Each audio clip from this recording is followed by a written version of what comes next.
Y este poder Jesucristo lo expresó en el Evangelio de Juan 5:39 con estas palabras: mis palabras son espíritu y son vida. La razón por la cual ningún otro libro que puedas tú leer en la historia te pueda cambiar o transformar tu manera de ser es simplemente porque nadie puede comprender la constitución del ser humano más que Dios. Dios nos revela en la Biblia que somos un espíritu, tenemos un alma y vivimos dentro de un cuerpo. Y esto nadie lo ha podido investigar, porque para que sepamos quiénes somos, el Creador es el único que nos puede decir quiénes somos y de qué elementos estamos compuestos. Esto fue la gran equivocación del doctor vienés psicólogo Sigmund Freud, cuando él creyó que simplemente somos mente o alma y cuerpo, y que el problema del ser humano se encuentra en la mente. Y cuando comenzó a hipnotizar a sus pacientes de neurastenia, se dio cuenta que estaban cada vez más locos. Él mismo tuvo que recurrir finalmente a pastillas o a tranquilizantes de los ataques que tenía de histeria a las 2, 3 de la mañana. Cuando leemos a Mahatma Gandhi, simplemente fue un gran pacifista, evitó que los ingleses finalmente conquistaran la India a través del pacifismo. Cuando leemos a los filósofos, nos damos cuenta que alcanzaron un grado de intelectualidad superior a cualquier filósofo del siglo XXI, pero vuelvo a repetir, y el énfasis en esta mañana, en esta tarde, va a ser el poder de la Biblia. ¿Por qué la Biblia tiene ese poder de cambiarte y de transformarte? Simplemente porque la Biblia dice que somos espíritu. Entonces, tú has alimentado toda tu vida tu mente. Y no hay ningún problema en que tú lo sigas haciendo. Vas a la universidad y estudias matemáticas, licenciatura, arqueología, antropología, medicina, lo que tú quieras, ¿verdad? Y es un conocimiento que te va a servir en esta vida. Pero encontramos la mayor parte de las personas, como el expresidente Echeverría, que acaba de morir anoche.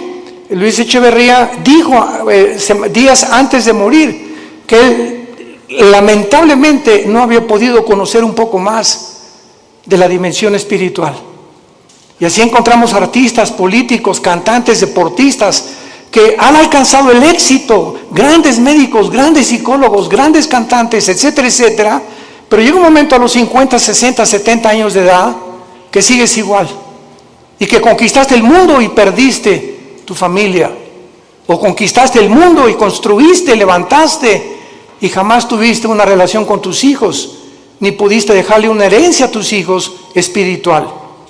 Pero cuando descubrimos que somos más que intelecto, más que conocimiento, que somos un espíritu, ese espíritu que tienes tú dentro y que tengo yo necesita alimento, necesita dirección, necesita algo que pueda hacerlo desarrollarse para que tú puedas tener una protección interna con las tentaciones que nos rodean en el mundo y con la fama, la publicidad, la sexualidad, el placer, etcétera, etcétera, que nos ataca continuamente.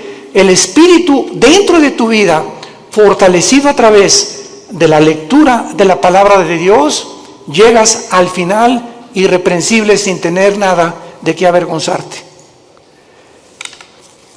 Veamos en primer lugar que la Biblia no solamente ha sido el primer libro en ser escrito, sino que no cabe duda que dentro de la historia de la literatura y de la filosofía existen millones de libros, billones de libros, de diferentes autores, diferentes temas, pero ningún libro jamás escrito se puede comparar con la Biblia. Este año cumplimos 46 años de ministerio. Yo comencé predicando en 1977 en la Sierra de Guerrero y Oaxaca, era misionero, estuve 3 años con los indígenas, ahí fue donde Dios comenzó a forjar mi carácter, porque la Biblia le pone énfasis al carácter más que a cualquier otra cosa. Si tú alcanzas el nivel que quieras y no tienes carácter, no puedes mantenerte en ese camino, porque no solamente es comenzar, sino lo que cuenta es cómo terminas. Hay muchos que comienzan bien, pero terminan mal, porque su carácter, su vida jamás la pudieron disciplinar por la cuestión espiritual. Nunca atendieron el área espiritual, que es la más importante. Veamos también nosotros que grandes hombres han hecho diferentes declaraciones acerca de la Biblia. Por ejemplo, Abraham Lincoln. Abraham Lincoln, cito sus palabras: creo, dijo, firmemente que la Biblia es el mejor don que Dios jamás haya dado a los hombres. Todo el bien que emana del Salvador del mundo se nos comunica a través de este libro incomparable. George Washington, el primer presidente de Estados Unidos, dijo: es imposible gobernar cualquier nación sin Dios y sin la Biblia. Emmanuel Kant, el gran filósofo francés, dijo: la existencia de la Biblia es el mejor beneficio y lo más grande que la raza humana jamás haya recibido de Dios. Y todo intento de desprestigiarla es un crimen contra toda la humanidad. Isaac Newton, el gran científico, ¿verdad?, que se le atribuye todas las leyes de la gravitación, dijo: existen más señales de autenticidad de la Biblia que en la historia profana de la humanidad. Y así tenemos a Blaise Pascal y a todos estos hombres científicos del siglo pasado y del siglo XIX que eran cristianos. Y llegamos al siglo XX, donde estamos en la luna y la tecnología, y se descubre en 1954 la hélice del ADN, del ácido desoxirribonucleico, y la computadora y el iPhone y toda la época cibernética en la que vemos, y endiosa al ser humano. Y nunca en la historia han habido tantos ateos como en el siglo pasado. Nunca en la historia. Los más grandes hombres, Isaac Newton, Blaise Pascal, Pasteur, el mismo Einstein, dijo: Dios no juega al universo con los dados. Pero vino algo que fue la falsamente llamada ciencia, o el conocimiento de la tecnología y de la ciencia, que el hombre simplemente se convierte en un necio, como hemos llegado al siglo XXI. Los científicos, genetistas, químicos del siglo XXI, ¿saben ustedes cuál es el proyecto más grande que tienen? Mejorar al ser humano en lo que se llama el transhumanismo. O sea, le están retando a Dios y le están diciendo: podemos hacer un ser humano mejor que el que tú nos hiciste, a través de experimentos genéticos y tecnológicos y neurológicos. Además de todos estos comentarios, las evidencias de la Biblia son asombrosas. Cuando murió Carlos Sagan, el gran astrónomo ateo en el siglo pasado, ya a finales del siglo XX, Carlos Sagan dijo lo siguiente antes de morir, un mes antes de morir. Se lo dijo a uno de sus hijos: yo hubiera creído en Dios si hubiera más evidencias de su existencia. Hubiera querido que se me apareciera. ¿Y por qué no se nos dijo: yo vivo?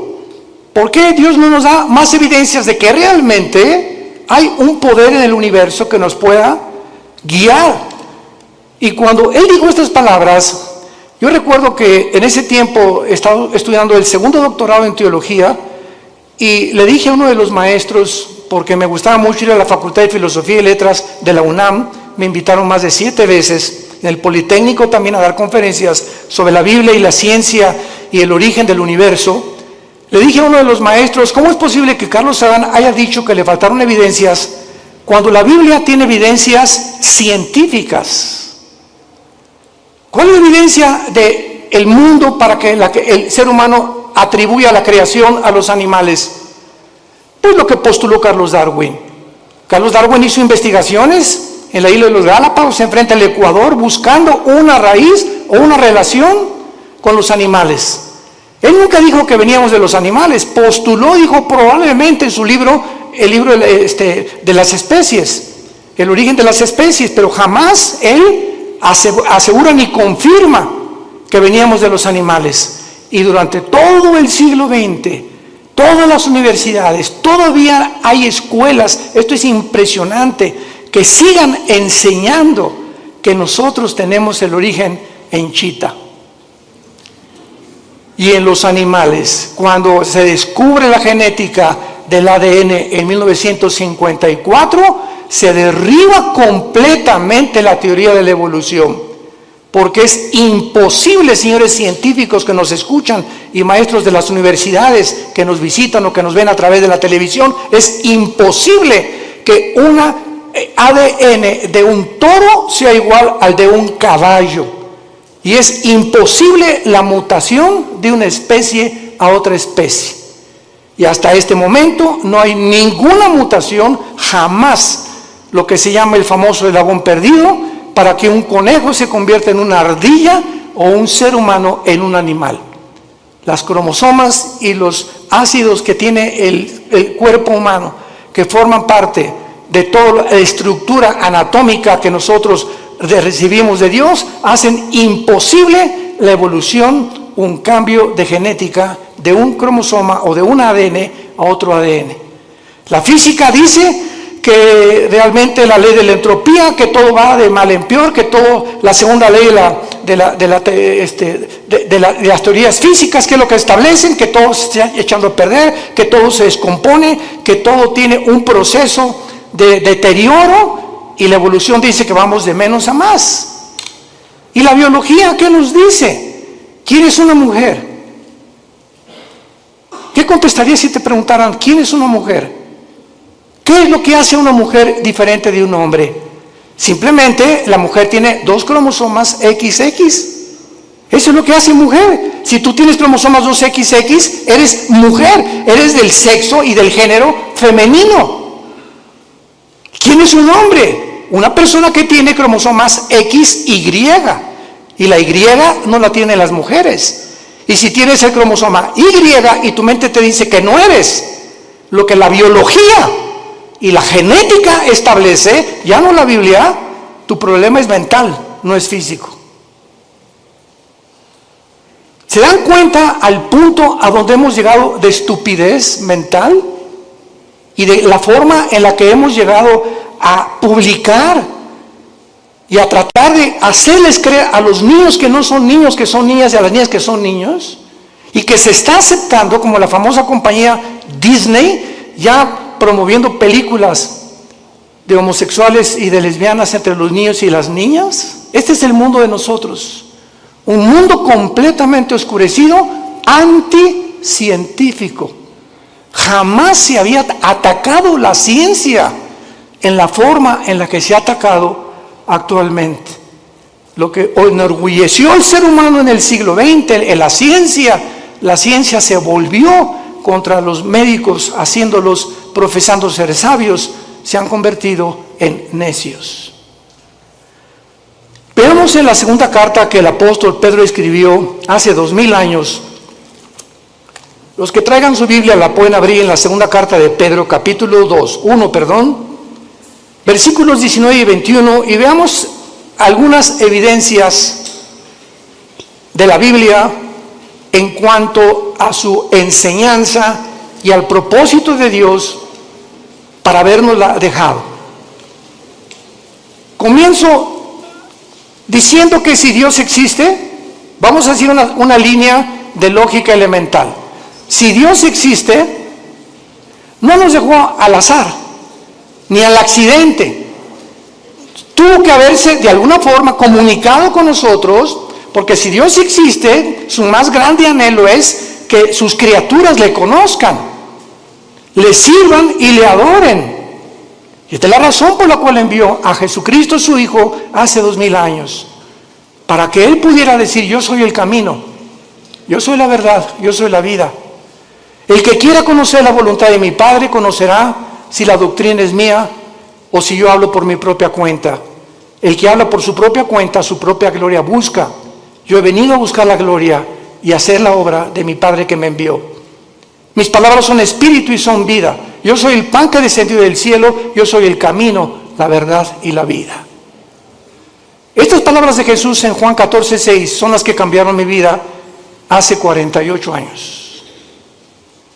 Cuando yo me enfrenté a Jesucristo en la Biblia, yo venía del Partido Comunista porque me convertí en un ateo decepcionado de la religión popular en México.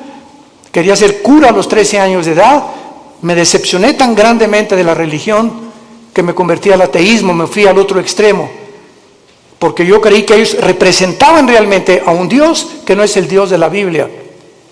Y cuando comienzo a leer la Biblia, que me prohibieron leerla, los mismos dirigentes católicos que yo tenía, y leo que Jesucristo dijo, yo soy el camino, yo me acordé de Buda. Buda antes de morir dijo, no soy la verdad, busquen la verdad, le dijo a los discípulos. Mahatma Gandhi dijo, es que Jesucristo fue un gran maestro de moral, pero yo no puedo guiarles al camino, yo solo sé que no debemos estar a favor de la violencia. Cuando leí a Mahoma en el Corán, en los sutras, los versículos del Corán, Mahoma recibe la revelación del Corán a través de un ángel cuando él padecía ataques epilépticos.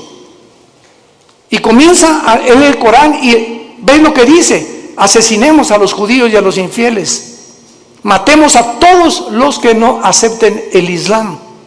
O sea, una religión que impone a través de la violencia, igual que el comunismo impone a través de la fuerza y la violencia, la ideología que quieren que nosotros la aceptemos. Y cuando me encuentro con Jesús que dice, yo soy el camino, no un camino, yo soy el camino. Yo soy, si tú no caminas conmigo, Jesús te está diciendo, estás en un camino que conduce a la muerte.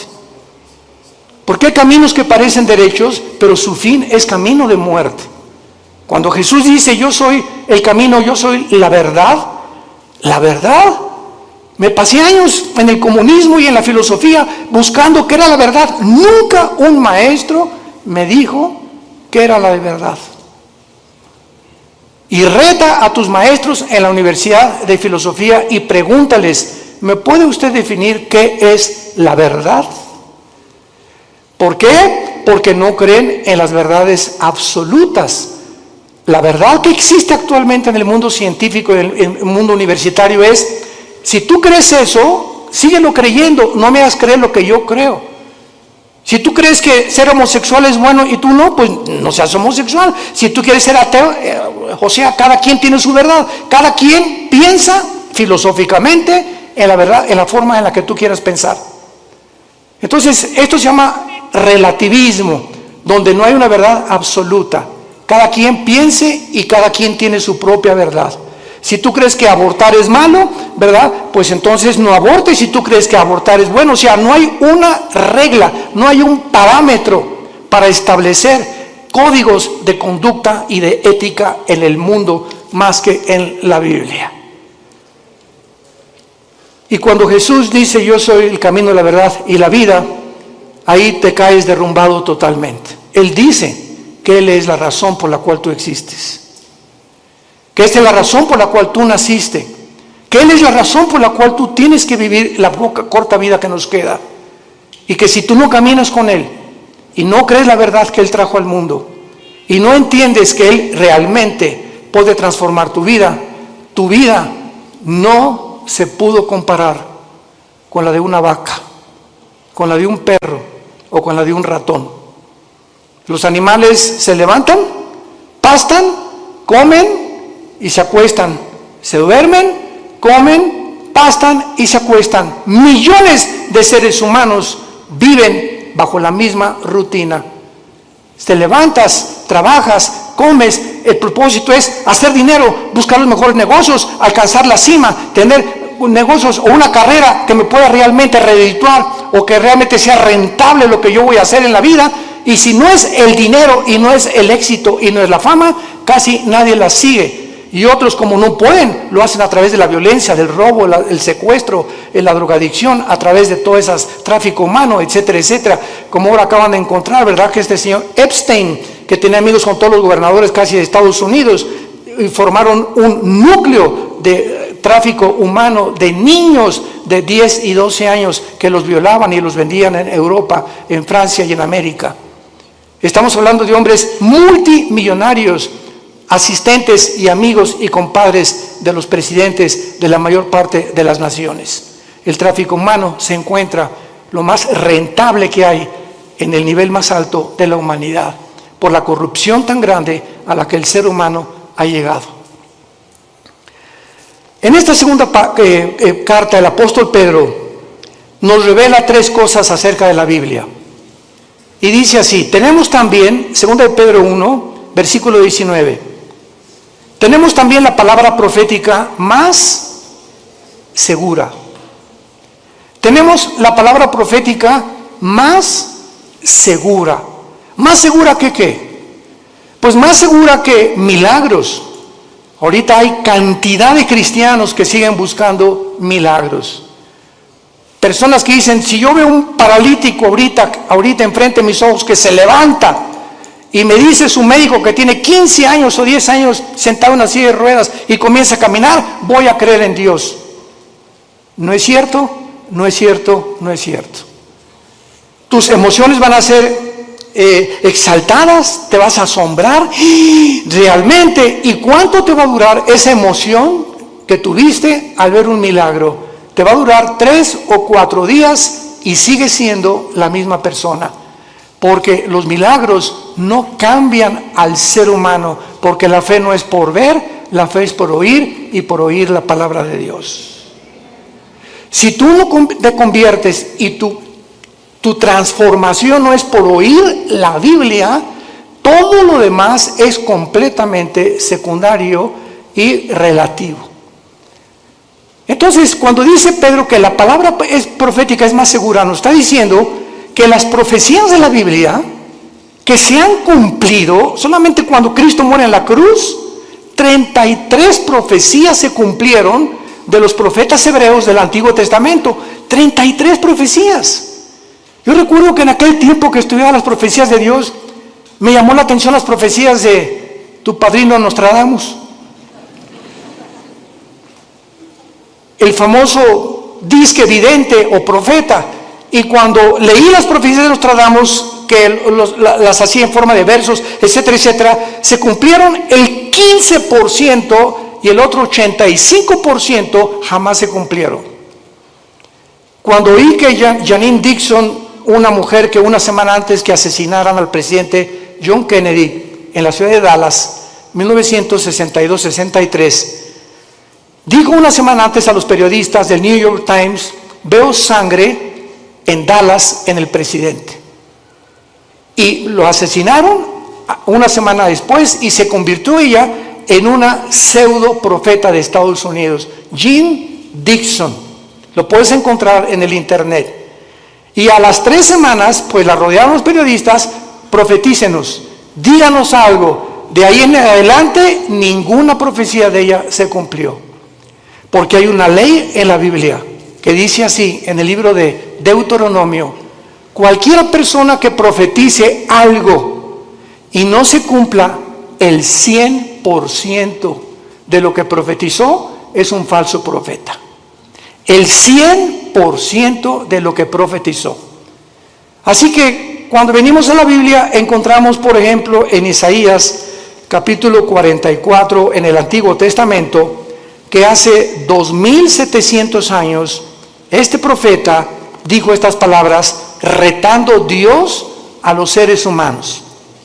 Isaías 44 versículo 6 al 8. Así dice Jehová, Rey de Israel y su Redentor, Jehová de los ejércitos: yo soy el primero y yo soy el postrero. Pongan atención. El Dios de la Biblia dice, yo soy el primero. Para que Él sea el primero, Él tiene que saber cómo se originó el universo, ¿correcto? Nunca la ciencia nos podrá decir el origen del universo. Porque para que sea científico tiene que ser repetitivo. Alguien tuvo que estar ahí para que nos dijera, pues así comenzó. Y por eso es la teoría de la Big Bang, de la explosión, y tantas teorías que están tratando de explicar cómo se formó el universo. Pero cuando Dios dice, yo soy el primero, nos muestra en la Biblia, en el libro del Génesis, cómo hizo el universo, y cuando dice, yo soy el postrero, nos dice también que cómo terminará la humanidad. Cómo avanzará la historia, y cuando venimos a la historia, a la luz de la Biblia, encontramos que todos los eventos de la historia han sido cronológicamente y sucesivamente a la luz de lo que estaba escrito hace más de 3,000, 4,000 años. Yo soy el primero y yo soy el postrero. Ahora dice Dios, los reto a los que se dicen profetas. Escucha lo que dice a continuación. Fuera de mí no hay Dios. ¿Y quién proclamará lo venidero? Lo declarará y lo pondrá en orden delante de mí, como hago yo desde que establecí el pueblo antiguo. Hace 2700 años Dios dice esto. ¿Quién de los escritores, quién de los que se han dicho profetas, tráeme a Mao, tráeme a Confucio, tráeme a Mahatma Gandhi, tráeme a Mahoma, tráeme a tu gallito Giro, como decimos en México? Al escritor y a la persona que más admires, dice Dios. ¿En qué libro puedes encontrar el orden de la historia desde que el mundo comenzó? En ningún libro más que en la Biblia. Y así encontramos que 100 años después de Isaías vino un hombre llamado Daniel, que fue judío y fue llevado a Babilonia cautivo por 70 años.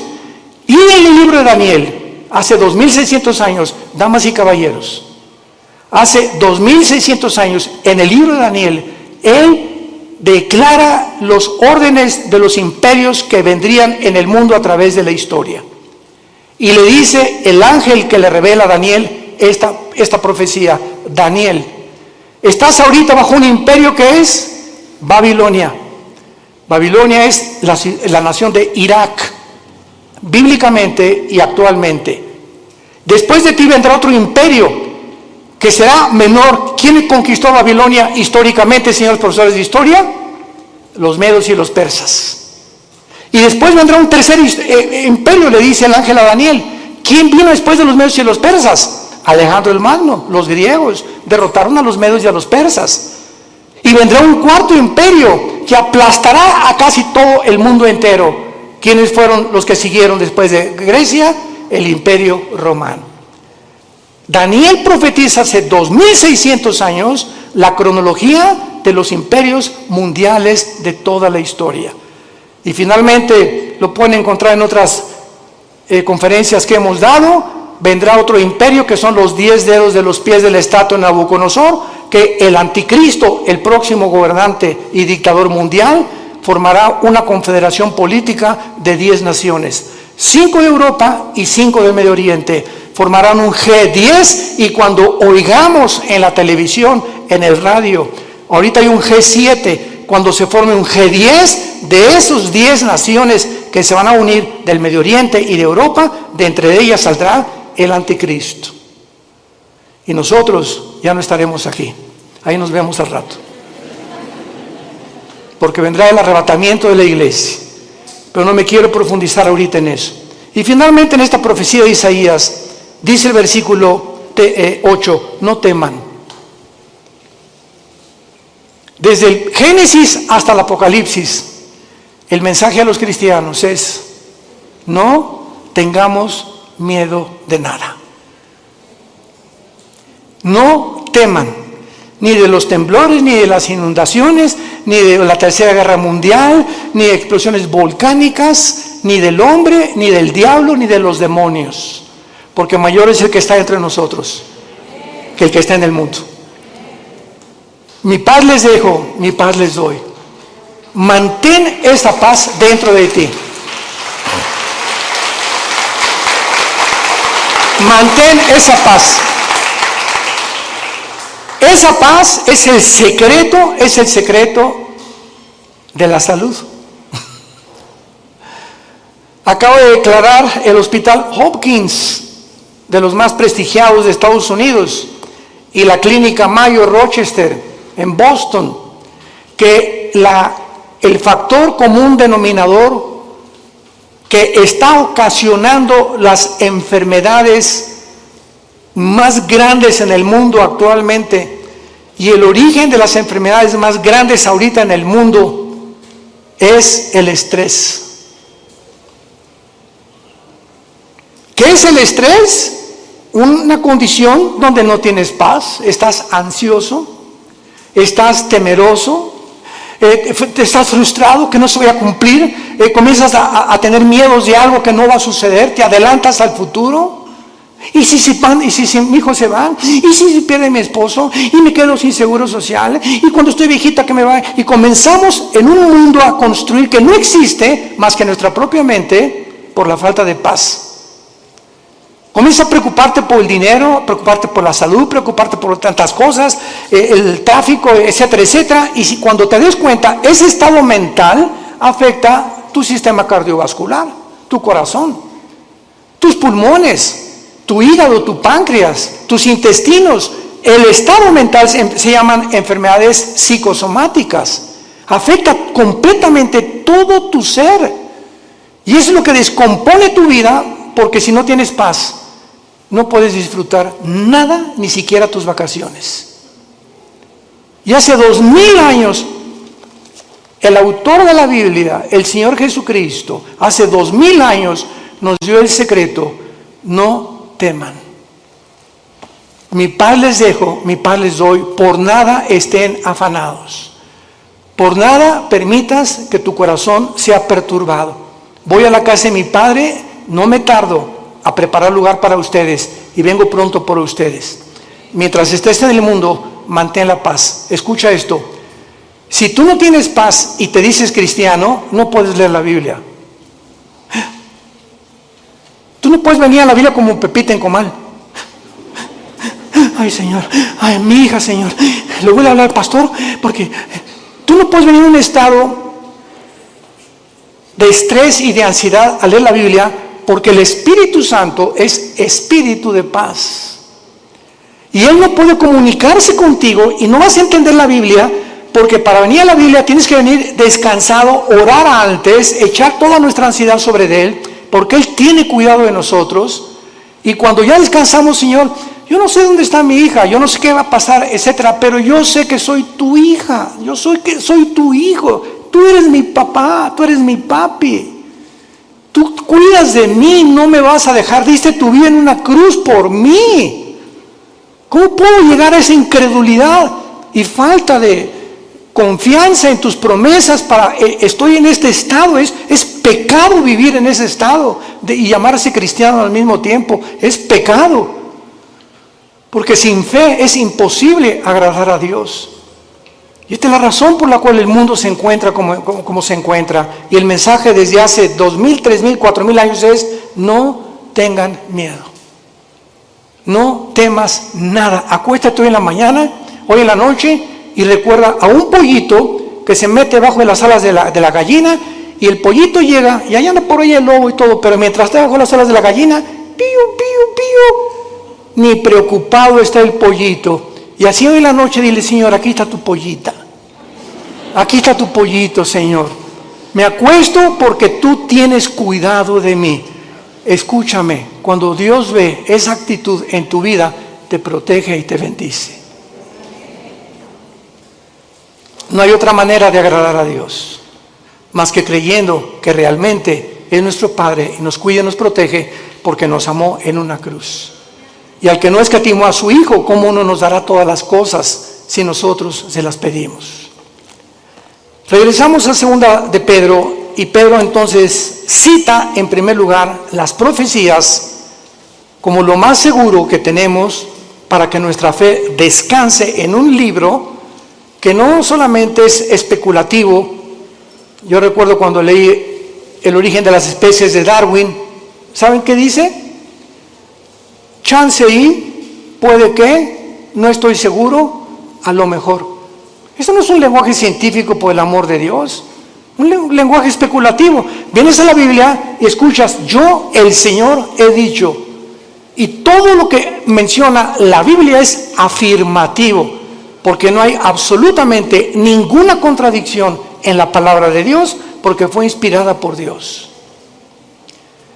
Entendiendo primero esto, que tenemos la palabra profética más segura, a la cual haréis bien en estar atentos, como una antorcha que alumbra en lugar oscuro, hasta que el día esclarezca y el lucero de la mañana salga en vuestros corazones. En segundo lugar, vivimos en un mundo donde Ucrania acaba de ser invadida por Rusia. Ya actualmente Israel está enviando gas a través de Egipto a la Unión Europea. Cuando las naciones árabes desde el 48 que se independizó Israel, odiaban y han perseguido a los judíos, ahora los árabes buscan la protección de Israel. Esto es inconcebible que esté pasando, pero la Biblia profetizó que así se iba a cumplir. Es un mundo de confusión completamente. Ahorita Putin va a estar enojadísimo, pero así no puede dormir de saber que Israel está sosteniendo y proveyendo el gas que Rusia le proveía antes a la Unión Europea, y esto lo va a encender más para cumplir la profecía de Ezequiel 38-39 de Gog y Magog, cuando la Biblia dice que vendrá Rusia con Irán, con Turquía, con el Líbano, con Marruecos, con Etiopía, para atacar, invadir Israel en la Tercera Guerra Mundial. Entonces es impresionante cómo todas las piezas están formando cuando estudiamos y estamos atentos a la Biblia como la única luz que tenemos. Tú puedes ahorita oír a los politólogos, a los conferencistas en la televisión, en el radio, y están hablando una sarta de tonterías. ¿Qué piensas? No creo que Putin invadió Ucrania, ya lo invadió. ¿Ahora qué va a pasar? Pues las sanciones económicas van a hacer que Putin se arrepienta, y lo dijimos desde antes, y pueden oír las conferencias, lo citamos varias veces, y no somos profetas, simplemente citamos la Biblia. De acuerdo a la Biblia, Ucrania no podía ser devuelta a la Unión Europea, ni tampoco convertirse en la OTAN, porque Ucrania es de las naciones magogitas que forman parte de la invasión final de Rusia contra Israel. Y Ucrania viene bajo el nombre de Magog. Toda la región de Magog, que es el noreste, Lituania, Estonia, Latvia, Kirguistán, Kuzbekistán, Kazajistán, Pakistán, Afganistán, y todas están al sur junto al Mar Negro y al Mar Caspio, son las naciones que la Biblia profetizó hace 2800 años que invadirían Israel. Así que bíblicamente Ucrania nunca va a dejar de estar bajo el poder de Putin. Y ahora Putin va a seguir con las demás, por eso ya Finlandia y Suecia corrieron a la OTAN y están buscando el paraguas de la OTAN porque temen la invasión también de Putin. Todo está escrito exactamente como la Biblia lo profetizó. Y todas las demás opiniones son opiniones especulativas, hipótesis, teorías que la gente tiene. Y cuando nos entrevistan a los cristianos, les decimos, esto va a pasar, y esto va a pasar, y esto va a pasar. No lo digo yo, está escrito en este libro. Haríamos bien en estar atentos a la Biblia, hoy más que nunca. No hay, escucha esto, no hay otra luz en el mundo, no hay otra luz más que la Biblia. ¿Y sabes algo más? Tú eres la luz. Tú eres cristiano, tú eres la luz. Tú eres la única luz en tu casa. Tú eres la única luz en tu taller de carpintería. Tú eres la única luz en tu bufete de abogados. Tú eres la única luz en tu clínica de médicos. Tú eres la única luz en tu escuela, en tu universidad. Los cristianos somos la única luz, y tenemos alrededor a gente muriéndose, lastimada, enferma, necesitada. ¿Y tú callado? ¿Por vergüenza, por pena de hablar de Jesucristo? Y decirles que Jesús es la única respuesta, y que los invitas a conferencias como estas para que puedan ellos abrir los ojos a la realidad espiritual del mundo. Si tú eres ese tipo de personas, vas a dar cuentas en el día del juicio a Dios, porque el Espíritu Santo vendrá sobre nosotros, Hechos 1:8, y me serán testigos. ¿Eres testigo? Desde el tiempo que tú te convertiste, ¿hay alguna persona que tú le hayas hablado de Cristo y que lo hayas guiado a la cruz?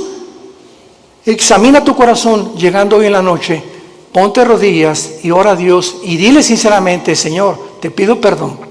Tengo 3 años en Cristo, tengo 5 años en Cristo, tengo 10 años en Cristo, y a nadie le he hablado de ti, ni los he guiado a la cruz, ni he orado con nadie, y me digo cristiana y me digo cristiano. Cuando nosotros examinamos nuestra vida, tengamos cuidado de pasar el tribunal de Cristo. Y en penúltimo lugar, dice el apóstol Pedro, pongamos atento a la Biblia que alumbra en lugar oscuro. Nunca las tinieblas habían sido tan grandes como ahorita. Políticamente, cuando el comunismo se demostró, en 1991, Mikhail Gorbachev, con su perestroika, que fue un fracaso la ideología comunista, que no funcionó en todo el siglo XX, en ningún país, porque el ser humano regresa a desenterrar esa ideología. Cuando se demostró en el 48, que ganó el 45 en la Segunda Guerra Mundial, hasta ahorita, que el mundo prosperó con el capitalismo, con las democracias, porque ahora son completamente desprestigiadas, barridas, echadas a la basura. Ya no hay democracia, ya no hay capitalismo, ahora hay socialismo y ahora hay comunismo. Cuando la historia nos muestra que son ideologías que fracasaron. No necesitamos discutir nada, la historia demuestra que el hombre no aprende de la historia. Políticamente, religiosamente, científicamente, filosóficamente, en cualquier área que tú me menciones, el mundo está de cabeza. Es un mundo de locos. Escucha las declaraciones de los gobernantes en el mundo, la mayor parte de ellos, lo que están hablando. Hablan, de veras dices tú, Dios mío, ¿cómo puede este hombre dirigir un país con las cosas que él habla? Así está el mundo de loco. Y la mayor parte de la gente lo está aceptando. Y finalmente dice el apóstol Pedro, entendiendo primero que ninguna profecía de la Escritura es de interpretación privada. La Biblia, tú no puedes venir y decir, yo creo que esto dice, o voy a interpretar que esto es lo que significa. Cuando tú vienes a la Biblia y tratas de interpretar de acuerdo a tu percepción o a la forma como tú visualizas un versículo o un pasaje, sígueme con mucho cuidado, sin tener en cuenta los demás pasajes de la Biblia, te conviertes en un hereje, en una hereje. Porque no es de interpretación privada. La Biblia está compuesta por 66 libros. 66 libros escritos en más de 1500 años, por más de 40 autores diferentes. Pastores, profetas, Isaías trabajó en el gobierno, Daniel fue asesor de los emperadores, por diferentes personas de diferentes oficios, diferentes profesiones, pero los 66 libros de la Biblia fueron guiados y están articulados como una tela, como los hilos de una tela que forman una alfombra completamente integrada. Y cuando tú sacas un hilo, haces que otro hilo se desgaje y comienzas a romper el tejido. Entonces tú no puedes sacar un hilo sin tener en cuenta los demás hilos de la tela. Y así es la Biblia. Entonces las personas que han tratado de sacar versículos de la Biblia, como los mormones, que Jesucristo no es el Hijo de Dios y que todos tenemos 10 esposas. Los hombres, amén. ¿Verdad? Pues claro que todos simpatizan con eso. Por eso prospera el mormonismo, es la religión más multimillonaria que existe ahorita en el planeta Tierra. Los testigos de Jehová, el infierno no existe. Jesús no puede ser Dios porque él dijo, es que yo soy menor que Dios, mi Padre es mayor que yo, y no entiende que él bajó al mundo y se puso debajo del Padre temporalmente para someterse y regresó al mismo nivel que el Padre y está sentado a la diestra del Padre en las alturas, y toda potestad le ha dado en el cielo y en la tierra. You complete me and my being. Your smile captivates my heart. I am so not me when you look at me. I forget what I really had to say.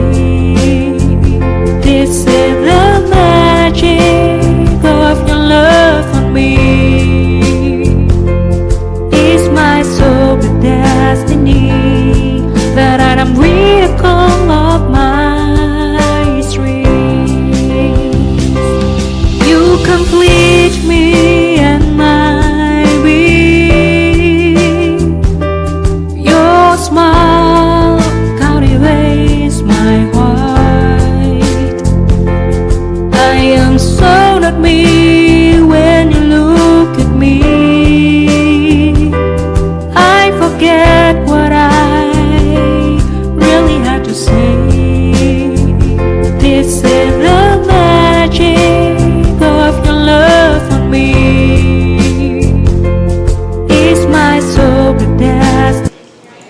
por no tomar en cuenta otros pasajes de la Biblia, por no estudiar diligentemente la palabra de Dios. Y por eso hay tantas versiones de la Biblia, que la de Reina Valera 1960, la Nueva Versión Internacional, la King James, etcétera, etcétera. ¿Por qué hay, para terminar, pregunta, diferentes versiones de la Biblia? Simplemente por el lenguaje. Voy a Costa Rica y a las niñas les dicen huilas. En México es una prostituta. Aquí le hicimos popote a lo que absorbemos en un líquido, allá le dicen pajilla. Ve a España y tienen otro tipo de palabras, ve a Brasil, ve a Argentina y tienen otro tipo de palabras, etcétera, etcétera. Ahora que tenemos nuestro programa de televisión y que estamos en 59 naciones, ya casi 60, gracias a Dios, yo trato de buscar una palabra, por ejemplo aquí chango, es un mono, ¿verdad? Pero una vez estaba yo en Guatemala y me dijeron, hermano, no diga chango porque aquí es grosería, aquí dicen, le dicen mono o le dicen simio, pero chango es una grosería. Entonces vemos nosotros que la Biblia está escrito en hebreo y en griego. Entonces se tiene que traducir en otras cosas o versiones para poder entender en muchos lados, que a mucha gente le sirve, pero siempre recurrimos a los originales. Son los originales, hebreo y griego y parte de arameo en el libro de Daniel, que son los que nos dan la pauta para saber lo que tenemos. Yo tengo una Biblia en hebreo y en griego. Cualquier duda consulto las palabras originales para saber exactamente lo que Dios quiere decirnos. Y cuando tú estudias la Biblia, no puedes estudiarla superficialmente. El petróleo no se encuentra a 1 metro de profundidad. El petróleo se encuentra a kilómetros de profundidad. Tú no puedes venir a la Biblia en la noche y decir, Jesucito mío, me hizo compañía, no me desampares ni de noche ni de día. Amén. Y ya. Y luego, Juan 3:16, de tal manera amó Dios el mundo, y eso es tu devocional. Tú no puedes venir a la Biblia así. Tú tienes que ser un estudiante profundo de la Biblia. Tienes que discipularte. Tienes que tomar en serio a Dios. Y hasta que no tengamos esa actitud, no podemos conocer su poder. Porque ese contacto continuo, diario, perseverante en la comunión con la Biblia, tienes comunión con Jesucristo, es el poder que nos puede transformar en nuevas criaturas y que nos sostendrá hasta el final de nuestra vida. ¿No quisieras tú en esta tarde invitarle a Jesucristo a tu corazón?